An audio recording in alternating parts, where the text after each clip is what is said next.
우리 공동체 생활을 하다 보면은 분쟁이 생길 거 아닙니까? 그러면 일본은 어떻게 하느냐? 칼 빼들고 이제 결투하는 겁니다. 한국은 그렇게 할 경우 공동체가 깨지죠. 공동체 사람들이 서로 칼질을 한다? 이건 있을 수 없는 일이죠. 도덕으로 문제를 해결하려고 해요. 시시비비를 가려요.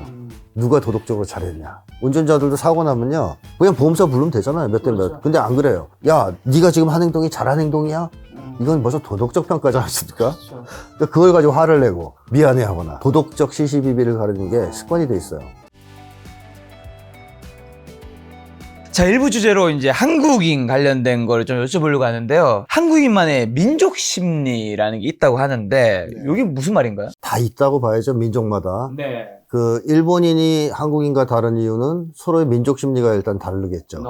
예, 근데 이제 한국인은 집단 심리로 본다면 크게 두 가지가 있다고 볼 수 있는데, 하나는 신자유주의적 자본주의 사회에서 살아가다가 생긴 심리가 있을 수 있습니다. 돈을 밝힌다든가, 아니 불안수준이 높다든가, 뭐 이런 것들은 신자유주의 사회에서 살아가는 사람들은 거의 다 비슷해요. 일본인, 한국인, 미국인 다 비슷합니다. 이런 건 민족 심리는 아니죠. 집단 심리이긴 하지만. 근데 미국인, 일본인과는 좀 다른 한국인만이 가지고 있는 심리가 있습니다. 집단 심리가. 그거는 5천여 년간의 한국 역사 속에서 형성된 우리 민족 심리라고 할 수 있습니다. 그것도 한국인들은 가지고 있죠. 그래서 똑같은 신자유주의 사회에서 살아도 일본인과 한국인이 다르고 일본인과 또 미국인이 다르고 그런 겁니다. 그래서 저는 이 한국인의 민족 심리를 분석하는 책을 집필하면서 5가지를 제안했거든요. 이 5가지가 한국인의 마음속에 우리가 있다. 맞습니다. 이 책입니다. 우리, 그 다음에 인간 중심, 그다음에 도덕, 비종교, 낙천, 이 5가지가 우리 한국인의 주요한 민족심입니다. 그러니까 우리라는 것은 한국인들은 우리를 너무나 중요하게 생각하는 사람들이라는 거죠. 우리나라, 우리 학교. 그렇죠. 우리와 너희는 달라. 우리 아내, 우리 남편. 네. 외국인들로서는 말도 안 되는 어법이거든요. 아니, 이게 우리 남편이라는 게 말이 안 되잖아요. 내 남편이지. 그렇죠. 이거는 뭐 부부를 공유하는 것도 아니고 남편을. 그러게요. 그러니까 외국 사람들은 그걸 직역하면 놀래요. 우리 아내 그러면 our wife가 되는데 그럼 뭐야 1차 다부제야? 근데 한국 사람들은 나라고 표현하는 것을 굉장히 싫어합니다. 어색해해요. 우리라고 하는 걸 편하게 생각합니다. 그러니까 여기는 나의 의미도 포함되지만 한국인들은 어법상 우리를 많이 쓴다는 것이죠. 집도 내 집 그러면 안 돼요. 한국 사람들 사실상 우리 집이라 그래야 되고 외동이도 우리 아빠라 그러지 않습니까? 그런 게 한국에 오랫동안 형성된 우리성이라고 하는 민족심과 관련이 있는 언어 습관 또는 언어 문화라고 볼 수 있겠고, 인간 중심이라는 얘기는 한국 사람들이 다른 어떤 것보다도 인간을 중요하게 생각한다는 겁니다. 그래서 뭐 이거는 멀리 내려가면 단군 신화에서부터 나옵니다. 그리고 뭐 한국인들이 사실은 법, 규칙 뭐 이런 것보다 오히려 인간을 더 중요하게 여기는 그런 특징이 있다는 건데요. 그 다음에 도덕이라는 것은 한국 사람들은 원래 문제 해결을 힘으로 안 합니다. 힘으로 하는 걸 싫어하죠. 그러다 보니까 힘에는 거의 굴복하지 않죠.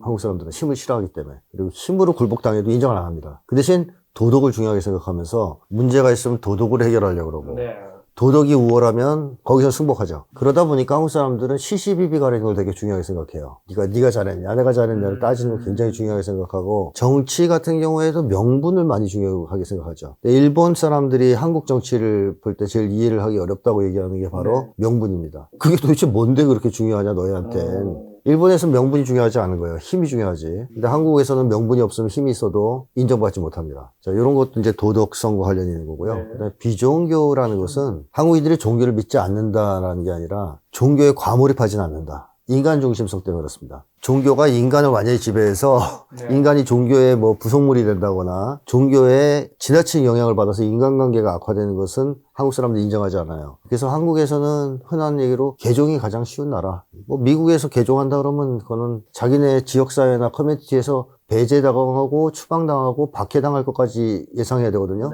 뭐 중동 지역은 더하죠. 근데 한국은 개종하고 싶으면 하는 거예요. 교회 다니다가 절에 가도 되고, 절 다니다가 카톨릭 가면 사람들이 그거 갖고 욕하는 사람 아무도 없어요. 그러니까 개종이 정말 쉽죠, 한국은. 그리고 뭐 종교 때문에 인간관계가 악화되거나 분쟁이 발생하는 경우도 거의 없습니다. 많지 않죠. 그러니까 이제 종교는 한국 사람들 입장에서는 인간을 위해서 존재하는 것인 거죠. 인간을 지배하는 것으로서는 이해하지 않는 겁니다.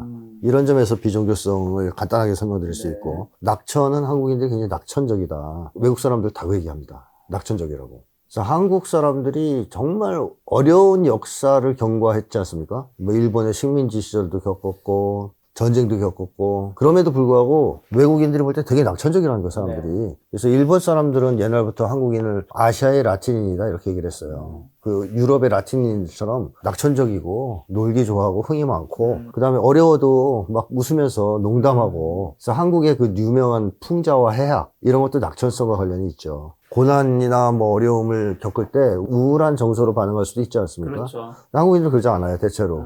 그럴 때에도 웃으면서 막 해학을 하고, 낙천적으로 막 그 조롱을 하고, 뭐 이런 문화가 있습니다. 이런 5가지가 한국인의 중요한 민족심리라고 봅니다. 지금 말씀하신 우리, 인간 중심, 도덕, 비종교, 낙천 다 공감이 가는데, 근데 아까 전에 신자유주의가 돈, 불안, 요 2가지 키워드 말씀해 주셨잖아요. 뭐 자유주의, 신자유주의에 해당되는 국가들은 다 돈과 불안이 있는 거 아니에요? 그렇습니다. 그거는 우리 민족 심리하고는 상관이 없는 거죠. 그러니까. 그거는 신자유주의로 인해 생긴 집단 심리다. 이렇게 봐야 되겠죠. 그럼 신자유주의에 있는 모든 국가들이 여기 해당되는 거 아니면 우리 한국이 특히 좀 더 돈과 불안에 대해서 좀 더 많이 비중이 있는 건가요? 거의 해당돼요. 다 해당되지만 한국인들이 돈에 대한 집착이 좀 더 강한 것은 한국 사회의 신자유주의가 특히 사회보장 제도가 미흡한 상태에서 강요되다 보니까 더더욱 돈에 집착하는 또 한국인이 우리주의를 갖고 있는 우리의 굉장히 민감한 사람들인데 거기서 개별로 떨어져 나온 상태를 견디기 힘들어하면서 이걸 돈으로 해결하려고 하다 보니까 그게 이제 돈에 대한 집착으로 표현되면서 좀 유별나게 돈에 대해서 좀 집착하는 경향이 있긴 합니다. 실제로 이제 세계 통계에서도 뭐 17개국에 인생에서 가장 가치가 있는 거 뭐냐고 물었을 때 다른 나라에서는 이제 건강이라든가 가족이 이런 게 물순위 나오는데 한국 사람들이 이제 1위로 돈이 나왔었잖아요. 한국 사람들이 유독 더 중요한 가치 돈을 뽑는 게 불안을 방어하는 수단이라고요? 맞습니다. 어떤 의미예요?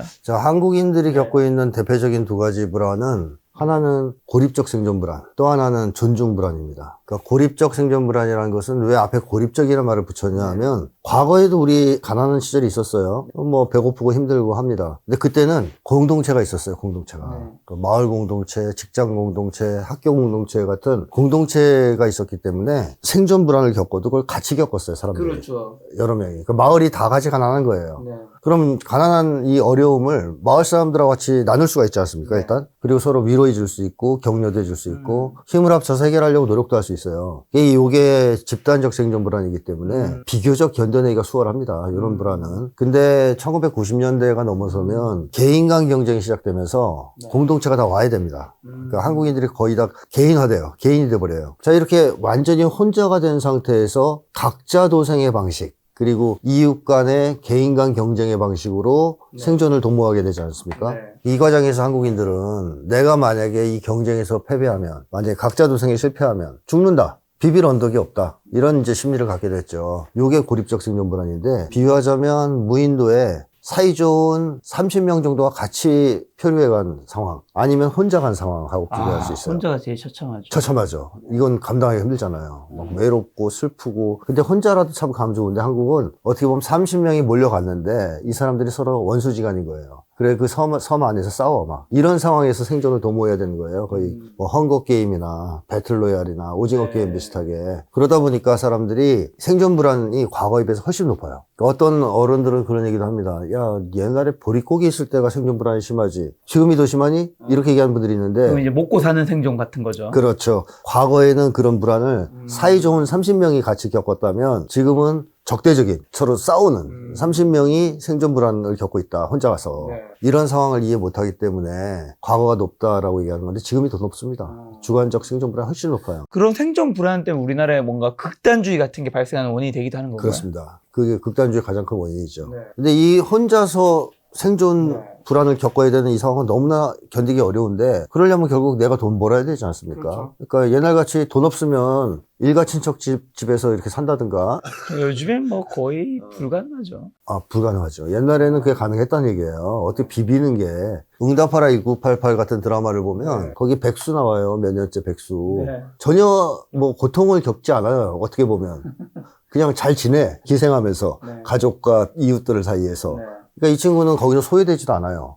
재수한다 그래서. 당장 그 사람은 생존 불안 안 겪는다는 거예요. 돈을 못 벌어도. 개인화되면 내가 당장 돈을 못 벌면 죽습니다. 그러니까 이 불안은 대단하죠. 그러니까 이게 한국인들이 돈에 집착하게 만드는 첫 번째 이 원인인 것이고요. 고립적 생존 불안. 한국은 또 개인 간 서열 경쟁을 하면서 서열이 쫙 매겨진단 말입니다. 그러니까 뭐 UFC 시합이나 권투 시합처럼 1대1로 치고받다 보면 챔피언부터 쭉 1, 2, 3, 4 랭킹이 매겨진 거랑 비슷해요. 자, 이렇게 서열이 매겨져서 서열에서 높은 지위로 올라가면 나름 그래도 존중을 받는데, 근데 아래 서열로 내려가면 무시당합니다. 서열이 낮을수록 무시당하는 거죠. 한국인들은 길을 쓰고 서열을 올라가려고 그래요. 몇 층이라도. 올라가지 않으면 무시당하니까. 이게 이제 존중 불안이거든요. 무시당할 수도 있다는 불안. 근데 이 올라가려면 어떻게 해야 됩니까? 돈 벌어야 됩니다. 그러니까 이 돈에 대한 집착이 생존 불안이 어느 정도 해결돼도 한국 사람들한테는 해결이 안 돼요. 돈에 대한 집착이 없어지지가 않습니다. 왜냐하면 서열 경쟁 그때부터 해야 되거든요. 그래서 아무리 상류층으로 올라가도 요건 끝나지 않기 때문에 한국인들은 돈에서 벗어날 수가 없는 거죠.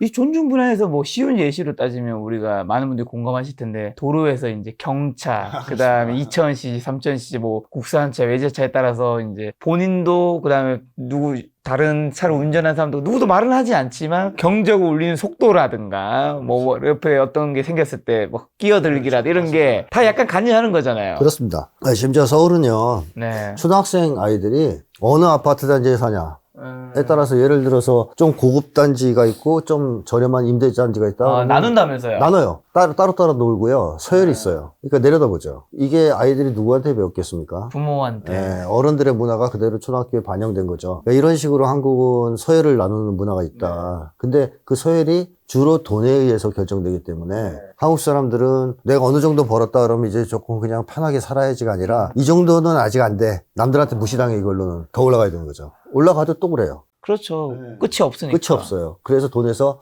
벗어나지 못해요.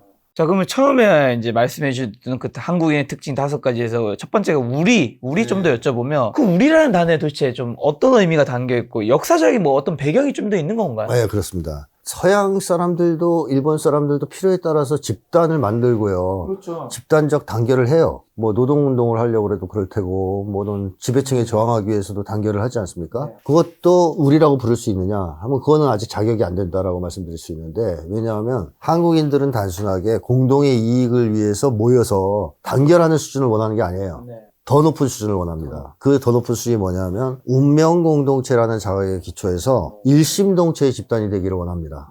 그러니까 운명공동체라는 자각은 예를 들면 가족공동체에서 볼 수 있죠. 흔히. 가족공동체는 아버지가 직장 다니다 잘리면 집안이 다 거덜나는 거 아닙니까? 사업하다 망해도. 그런 집안의 구성원들은 운명공동체라는 자각이 있어요. 그리고 또 뭐 예를 들면 전쟁 중에 우리 민족을 생각해 본다면 일본에게 전쟁에서 진다. 지금 전쟁 중인데. 그럼 우리 다 죽는다 이런 게 있잖아요. 그렇죠. 다 노예가 된다. 이런 게 운명공동체에 대한 자각인데, 이런 운명공동체라는 자각에 기초해서 구성원들끼리 서로 사랑하고 위해주고 협력하고 하는 과정에서 어느 정도까지 결합하냐. 일심동체가 되는 수준까지 결합합니다. 요거는 외국에서는 찾아보기 힘든 수준의 결합이거든요. 그래서 한국 사람들은 아예 마음이 하나가 되기를 원하고요. 내가 합쳐져서 이 집단을 이룬다는 개념이 아니라 내가 없어지고 그냥 우리가 돼버리는 그 경지를 원하는 사람들이다. 이게 연구에서 이제 많이 밝혀졌죠. 그래서 한국인들이 아주 좋아하는 말이 우리는 하나다라는 말 하면 참 좋아해요. 좋아합니다. 이건 이제 뭐 윤석열도 했었어요. 우리는 한 가족이다라는 말도 좋아합니다. 우리가 남이가 이런 말도 좋아합니다. 하나가 된다 그러면 이거라면 나의 개성을 상실하고 주체성을 상실해서 내가 뭐 사라지니까 이런 생각을 하는 게 아니고 좋아해요. 더 큰 뭔가가 되는 듯한 느낌? 그래서 한국 심리학자들이 연구하는 데서 이제 그런 얘기도 많이 하죠. 한국인들은 그런 계기만 조성되면 자기를 녹여서 없애고 우리 속에 녹아들어간다. 자발적으로.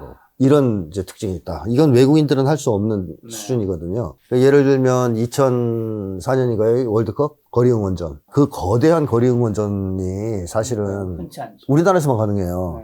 요걸 보고 외국인들이 너무 놀라기도 하고 부럽기도 해서 어떤 나라들에서는 그걸 하려고 정부에서 돈도 주고 개몽도 했는데 안 되더라는 거예요. 사실 뭐 남의 경기인데 축구 잘하고 하는 게 아니 자기네 나라 축구팀 있을 때 했는데도 안 돼요. 똑같이 해보려고 해도. 왜냐하면 이게 돈 주고 떠밀어서 되는 게 아니라는 거예요. 그렇죠. 마음이 내켜야 되는 그렇죠. 거니까. 근데 한국인들은 그 돈 주고 시켜서 하는 게 아니라 그냥 나와서 하나가 되는 거예요. 그 순간. 왜냐 운명공동체예요. 월드컵 속에는 우리가 우승해야 돼. 그 자각이 싹 트자 완전히 하나가 돼버리잖아요. 이 거대한 흐름, 그리고 그 자리에 나갔을 때 사람들은 너무 즐거워합니다. 그 시절을 경험했던 분들 중에는 언제가 제일 행복했냐라고 물어보면 월드컵 거리 응원전을 꼽는 분들이 많아요. 그 정도로 한국 사람들 우리가 되는 걸 좋아하죠. 그래서 한국인들은 우리가 되고자 하는 강한 열망이 있고 또 실제로 우리가 되었을 때 가장 행복한 사람들이다. 이렇게 얘기를 할 수 있습니다. 어떻게 보면 한국인이 인간관계에서 다른 나라에서 찾아볼 수 없는 게 좀 우리 관계라는 건데, 이런 걸 포함해서 한국인의 좀 특별한 민족주의로 인한 그럼 사회 문제는 뭐가 있는 거예요? 5가지가 다 긍정적인 거라고 봐요. 네. 그러니까 이거 자체가 사회 문제를 유발시킬 건 없다고 봅니다. 네. 오히려 좋게 작용해왔지. 네. 근데 이런 게 잘못해서 신자유주의랑 만나고 또 병든 사회랑 만나면 왜곡돼서 작용할 수 있어요. 네. 그러니까 우리주의를 사실상 적용할 수 없는데 우리주의를 적용한다. 그러면 이제 끼리끼리 문화라든가 네. 또는 집단 이기주의로 발현될 수도 있고. 비리라든가 그렇죠. 이런 것들 우리끼리 해주고 하는 거. 그렇죠. 봐주고. 그게 원래는 우리 문화하고 관련이 없는 건데, 부정부패라든가, 뭐 사회 불이라든가, 아니면 신자유주의라든가 이런 거 결합되면서 왜곡되게 표현되는 게 좀 있고, 그 다음에 너무 한국 사람들이 우리가 되기를 원하고, 우리에서 배제당하는 걸 싫어하기 때문에 쫓아가려고 그래요, 자꾸. 흐름을. 혼자니까. 이런 것도 사실은 부작용인데, 원래 그게 우리에서 나오는 건 아니고, 역시 부작용입니다. 잘못된 사회를 만나서 나타나는. 사실 이 한국인의 우리주의라는 것은 5,000년 역사 속에서 자발적으로 형성된 거거든요. 그 우리 민족의 역사를 돌이켜보면, 한반도에서 살기 시작한 다음에 이주를 안 해요. 한국인들을 보통 정주민족이라고도 합니다. 유목민하고 아주 다르죠. 이동을 안 합니다. 제자리에 살아요. 그리고 제자리에서 떠나지 않고 살면서 공동체를 이루고 살았습니다. 마을 이런 식으로. 또 좀 커진 부족, 시족 뭐 이러면서 국가가 만들어지고 5,000년 내내 그렇게 살았고, 고려 시대나 좀 일찍 잡으면 통일신라 시대 때부터는 통일국가를 이루고 살았습니다. 이것도 완전히 통일해요. 하나의 국가로. 그러면 그게 뭘 의미하냐면 민족 간 내전이 없다는 걸 의미하죠. 그래서 한국 역사를 배워보신 분들은 다 아시겠지만, 우리 뭐 경상도 전라도 전쟁 이런 거 모르지 않습니까? 그렇죠. 서울하고 경기도하고 평안도가 전쟁했다? 그런 것도 없어요. 같은 국가였기 때문에 내전이 없습니다. 그래서 백성들은 굉장히 넓은 범위에서, 즉 국가적 범위에서의 우리 의식이 발전해요. 한국은. 근데 뭐 비교를 위해서 말씀드리면 일본은 메이지 유신 전까지는 거의 그 내전이 끝이지 않았습니다. 왜냐하면 일본은 중앙집권제가 아니라 지방분권제입니다. 쇼군, 영주 이런 사람들이 하나씩 차지하고 있는 겁니다. 한국식으로 얘기하면 경상도 영주, 전라도 영주 따로 있어요. 근데 전쟁해요. 맨날 치고받고. 이 과정 속에서 백성들이 살았기 때문에 백성들끼리의 사이가 한국인만큼 좋지 않습니다. 이 사람들은 사람들을 좀 무서워하는 쪽이죠. 한국인들은 이런 공동체 생활이 너무 좋기 때문에 백성들 속에서, 야, 우리가 이렇게 하나가 돼서 살아니까 너무 좋지 않냐. 전 민족이, 전 국가가 이렇게 우리가 돼서 살았으면 좋겠다 하는 이런 의식이 싹트기 시작하고, 그게 우리주의가 된 거거든요. 그러니까 진짜 집단주의죠. 또는 집단주의의 가장 높은 수준이라고도 할 수 있고요. 근데 일본은 그런 조건에서 위의 지배층이 화합을 얘기하고 막 그 규칙을 얘기합니다. 집단을 앞세우면서. 그러니까 이 일본의 집단주의는 자발적으로 백성들 속에서 나온 게 아니고 지배층의 강요에 의해서 만들어진 거예요. 그러니까 사실 가짜인 거죠. 이런 점에서 한국인의 우리는 사실상 역사적 뿌리가 확실히 있는 것이다. 이렇게 얘기할 수 있습니다. 저 그러면 또 한 가지가 아까 전에 비종교 나와서 한국에 근데 또 진정한 종교의 자유가 있다라는 코멘트를 봤었는데, 요거랑 아까 말씀하신 비종교랑 관련이 있는 걸까요? 그렇습니다. 바로 그렇죠. 진정한 종교의 자유가 있는 나라 몇 없습니다. 아, 그거는 개인이 종교를 언제든지 선택할 수 있다 그 의미인 건가요? 실질적인 선택의 자유가 있는 거죠. 그러니까 예를 들면 미국은 종교의 자유가 있어요. 근데 미국 사람들의 85%가 개신교예요. 그렇죠. 그리고 미국 대통령이 대통령 선서할 때 성경에 손 놓고 선서합니다. 그렇죠. 법정 선서할 때 성경에 손 놓습니다. 네. 자, 다른 종교 믿는 사람들, 그 사회에서 과연 다른 종교 믿는 게 쉬울까요? 쉽지 않죠. 쉽지 않습니다. 영향받죠. 이슬람도 마찬가지예요. 그러니까 미국에서 만약에 내가 기독교, 개신교를 버리고 뭐 이슬람을 믿는다, 불교를 믿는다는 것은 굉장한 용기가 필요해요. 그렇네요. 한마디로 서양인 중동 사람들의 입장에서 개종은 인생을 바꾸는 문제예요. 자기 인생이 완전히 바뀌는 거예요. 그걸로 인해서 삶의 철학, 또 뭐 인간관계, 심지어는 박해까지 예상해야 되는 문제입니다. 아주 심각한 문제입니다. 개종은. 쉽게 못해요. 한국 사람들은 농담 삼아 말씀드리면 아침에 절 갔다 저녁 때 교회 가요. 절에 가서 절밥 먹고 저녁 때 교회 가서 예배 보는 사람들이 한국 사람들이에요. 한국은 또 약간 사찰을 그냥 종교가 아니더라도 그냥 그렇죠. 구경 가다든가 그 절 냄새 맡으러 가는 걸 또 좋아하시는 분들도 있어서. 그래서 한국 사람들은 나 개종했어. 불교에서 개신교로 깜짝 놀라고 그러지 않아요. 그렇죠. 그러려니 해요. 뭐 그럴 수도 있지. 딱 한 번 이제 종교가 어떤 문제에 크게 갔냐는 게 이제 결혼할 때인 것 같아. 결혼할 때는 이제 종교가 너무 다르거나 하면 이제 사실 그 전까지는 뭐 그래 뭐 관심도 없어요. 뭐 기독교든 불교든 뭐 무교든 뭐. 예를 들면 연애할 때 나 여성이 뭐 집안이 기독교고 남자가 불교인데 연애는 뭐. 연애할 때 물어보지도 않아요. 그렇죠. 처음에 종교를. 예를 들면 우리 한국인들 인간관계 할 때 시작할 때 종교 안 물어봅니다. 안 물어보죠. 안 물어봐요. 관심 없어요. MBTI. 차라리 그걸 물어보지. 종교 안 물어봐요. 근데 연애할 땐 몰랐단 말이에요. 네. 하다 보면 종교 있는 거 알게 되죠. 네. 문제 없어요. 그때까지. 근데 말씀하신 대로 결혼할 때. 이거는 이제. 예를 들어 이제 여성 집에서 다른 종교 가진 사람은 좀 싫어.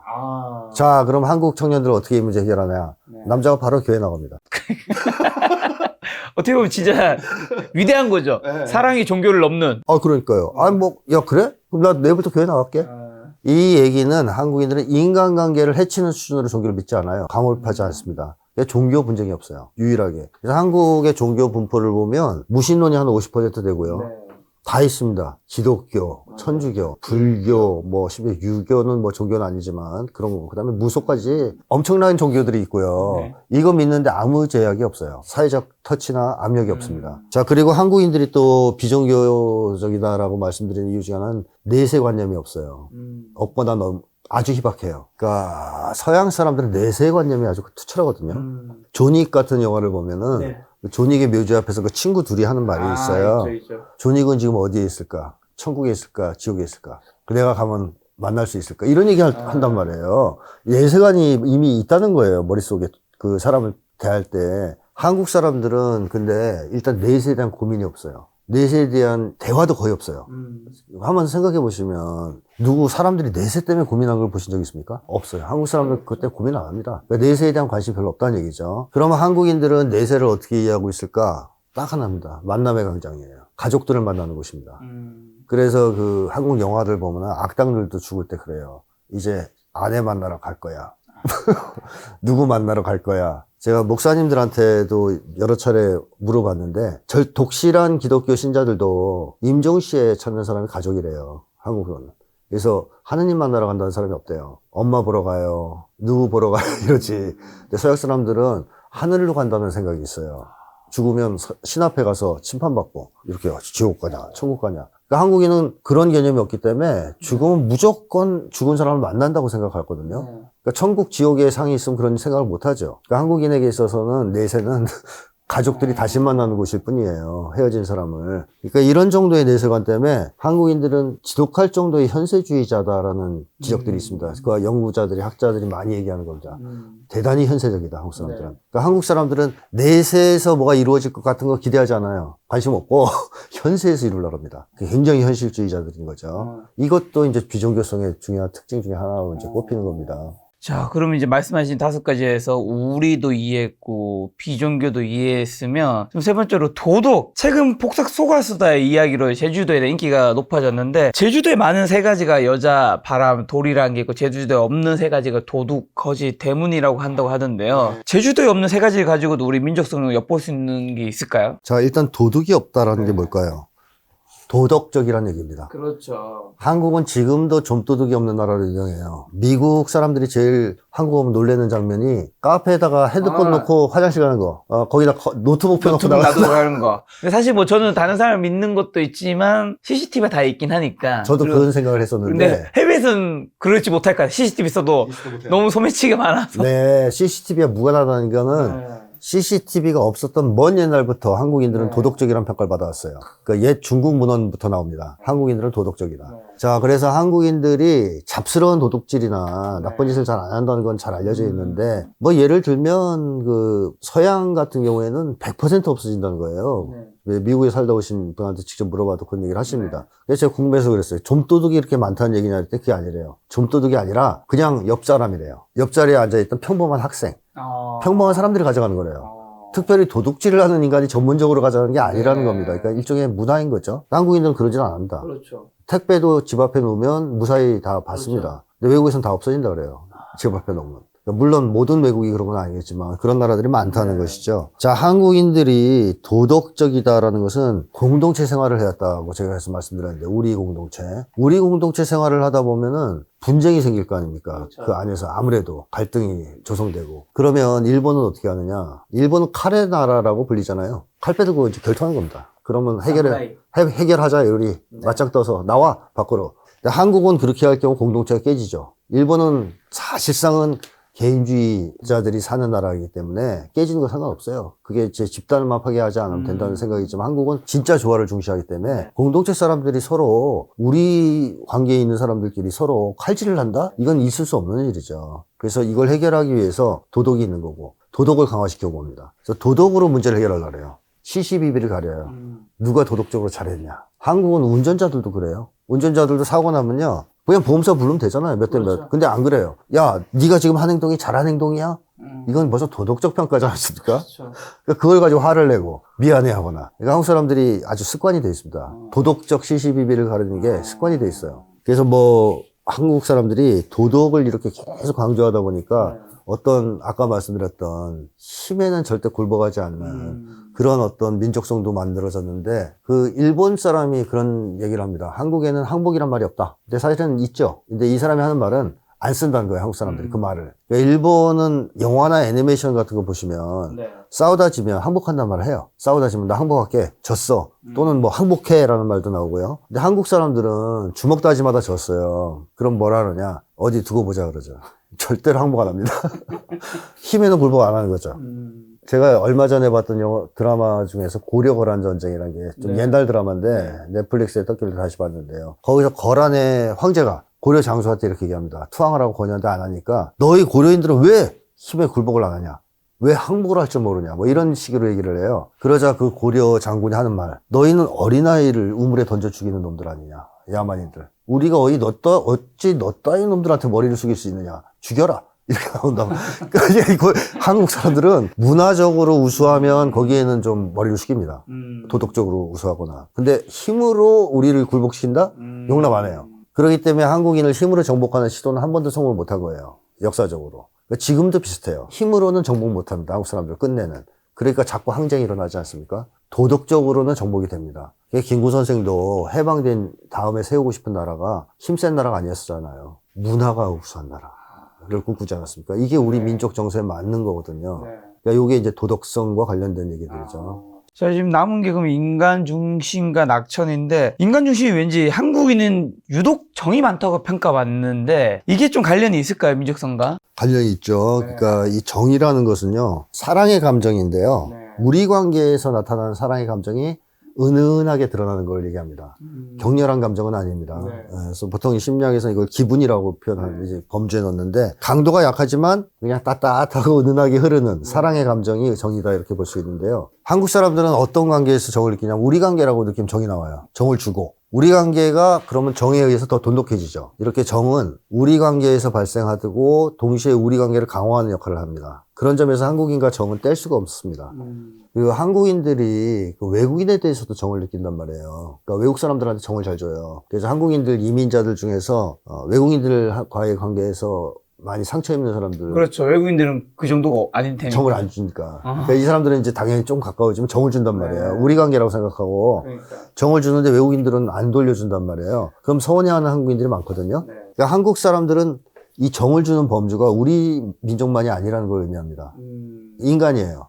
인간 그 자체. 원래 단군의 건국 이념에서도 홍익인간은 우리 민족을 이롭게 하라가 아니지 않습니까? 널리 인간을 이롭게, 인간입니다. 그러니까 인류애입니다. 인류애. 인간에 대한 사랑. 그래서 인간 중심성이라는 것이 정에도 영향을 미쳐서 한국인들의 정의 범주는 굉장히 넓어요.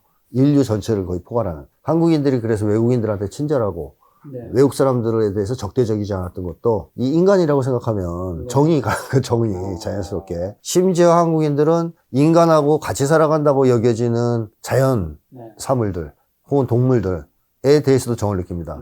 유명한 까치밥이라는 게 있죠. 중국 사람이 쓴 책을 보니까 그 내막을 알고 자기 큰 감동을 받았다는 얘기를 해요. 가난한 시골에서 그 농민들이 감을 따다가 까치를 생각해서 몇 개 남겨놓은 걸 까치밥이라 하지 않습니까? 근데 이런 발상이 어떻게 나올 수 있느냐. 다 따서 먹지. 근데 한국인들의 마음이 어디까지 미치냐, 정이. 거의 자연에까지 미친다는 거예요. 우리랑 같이 살아가는. 그러니까 이런 것들이 이제 한국인들 마음속에 푹 있기 때문에 한국인들은 조금만 가까워지면 정을 막 줍니다. 그리고 정을 받고. 그걸로 이제 끈끈이 이어지면서 또 우리가 되고. 이것도 이제 한국인의 아주 중요한 특징이죠. 저는 개인적으로 정이 되게 많은 편인데 정에 관련해서 제일 좋아하는 대사가 중국의 무협 영화나 드라마 많잖아요. 네, 거기 네. 어이천도련기 그건 드라마 버전이었던 것 같은데 네, 딱 네. 시작할 때 항상 이 문장이 나와요. 거기서 정은 뭔가 사랑인지 뭔지 잘 모르겠지만 정이란 무엇이길래 생사를 가늠하게 하는가. 죽을 줄 알면서도 거기 가서 하는 걸 보면서 제가 너무 약간 인생의 저한테 약간 대사 같은 건데, 그럼 이 정은 왠지 아시아, 한국, 중국, 일본은 다 비슷할 것 같은 느낌도 드는데 좀 다른가요? 중국은 주로 정을 연애 관계에서 많이 씁니다. 일반적으로 쓰는 그 감정이 아닌데 한국에서 정 그러면 남녀 간의 정보다는요 다 포괄합니다. 부모 자식 간의 정, 심지어 미운 정이라는 말까지 있잖아요. 그렇죠, 그렇죠. 왜냐면 우리 관계에서 살다 보면 막 밉기도 하고 좋기도 할 때 그래도 정으로 이어져 있어요. 애증 관계. 애증 관계. 그래도 정으로 이어져 있어서 우리 관계는 해치지 못해요. 이럴 때 이제 미운 정 얘기까지 나오는 건데요. 미운 정 다 들었다. 뭐 고운 정만이 아니라 외국은 그런 정도의 정은, 중국은 연인 관계에서 주로 쓴다. 일본은 정은 중요하지 않습니다, 별로. 일본은 실제로 보면 개인 관계에서 정말 정이란 게 있을까 싶은 나라예요. 일본 사람들은 아시아권에서 집단주의 중에서 가짜 집단주의를 가진 나라이기 때문에 중국도 집단주의가 있는데 우리보다 못한 편이고 우리 강도나 이제 수준이, 일본은 아예 가짜 집단주의이기 때문에 개인 간의 관계는 정이라기보다는 철저한, 어떻게 볼까요, 사회적 가면을 가지고 상대하는 관계입니다. 따라서 정의란 걸 느끼기 어렵죠. 그래서 우리나라에서 어떤 댓글 문화에서도 악플보다 더 무서운 거는 무플이라고. 무관심. 맞습니다. 자, 그럼 하나씩 마지막에 있던 그 낙천. 이제 저는 뭐 공감이 가면서도 안 공감이 가는 게, 요즘 어떻게 보면 젊은 분들은 뭘 해도 뭐 그렇게 될 것 같다고 생각하지 않고 뭐 이제 헬조선이라는 단어도 불리고 하는 거랑 이 낙천과 좀 약간 좀 다른 것 같아서요. 자, 이제 하나 최근의 거를 예를 들면 이 거대한 집회나 시위가 벌어지면 그 외국 서양이나 일본 사람들이 그런 이제 폭발을 했다. 예를 들어서 비상계엄이 터지고 내란이 발생해서 모여서 뭐 100만 명 넘게 나왔다. 그 사람들을 지배하는 정서는 부정적 정서가 많습니다. 적대감, 분노 뭐 이런 게 많아요. 그래서 그 서양인이나 일본인들이 집회하는 거 보면 살벌해야죠, 분위기가. 그리고 때때로 폭력도 발생하죠. 서양 같은 경우에는 약탈도 많습니다. 상점을 턴다든가. 맞아. 네, 막 차에다 불 지르고. 근데 한국 사람들은 그렇게 대규모로 모여서 오히려 우리가 되면요, 흥이 나요, 막. 신이 나가지고 축제 분위기가. 네, 축제 분위기가 돼버려요. 그럼 이게 왜 그러냐면 한국 사람들은 기본적으로 우리를 중심으로 세상을 보는 사람들입니다. 우리를 중심으로 세상을 보면 우리가 된 순간은 그 무엇도 꺾을 수 없다. 이게 생기죠. 그러니까 미래에 대한 낙관이 생겨버려요. 우리 하나가 아니니까. 그 순간 흥이 쫙 나면서 행복감이 쫙 올라가니까 한국의 이런 거대 집회를 보면 정서가 긍정적 정서가 지배합니다. 부정적 정서가 아니라. 그러니까 그 순간에 막 축제도 하고 노래도 부르고 서로 돕고 위해주고 먹을 것도 나눠주고 이런 모습이 보여지잖아요. 외국은 그렇지 않아요. 좀 긴장되고 살벌한 분위기가 많죠. 그래서 한국인들은 모이는 순간 흥이 나고, 흥이 나면 놀기 좋아하고, 그걸 이제 음주가무의 민족이라고 보통 얘기하는데요. 이 기록이 옛날부터 있죠. 중국 그 고대 문헌에서부터 나옵니다. 한국인들이 그 몇 박 며칠을 놀았다 뭐 이런 거 나와요. 근데 그 흐름이 지금까지 그대로 유지돼서 한국인들은 틈만 나면 술 먹고 놀고 노래하고 춤추는 걸 좋아합니다. 노래방 문화도 역시 이제 그 중에 일환이라고 볼 수 있겠죠. 노래방은 보통 혼자 가는 거 별로 없죠. 그렇죠. 모여갑니다. 같이 갑니다. 우리가 돼서 즐기는 거예요. 이런 낙천 문화가 한국 곳곳에 배제돼 있다. 그래서 한국 사람들은 양반들한테 당해도 웃으면서 그거를 막 농담적으로 던져요. 왜 이게 낙관이거든요. 아니면은 그 얼마나 뭐 잔인한 방법으로 그걸 터뜨리겠습니까? 한국인들은 웃으면서 농담처럼 조롱하고 그럽니다. 지금도 그 문화가 아주 많죠.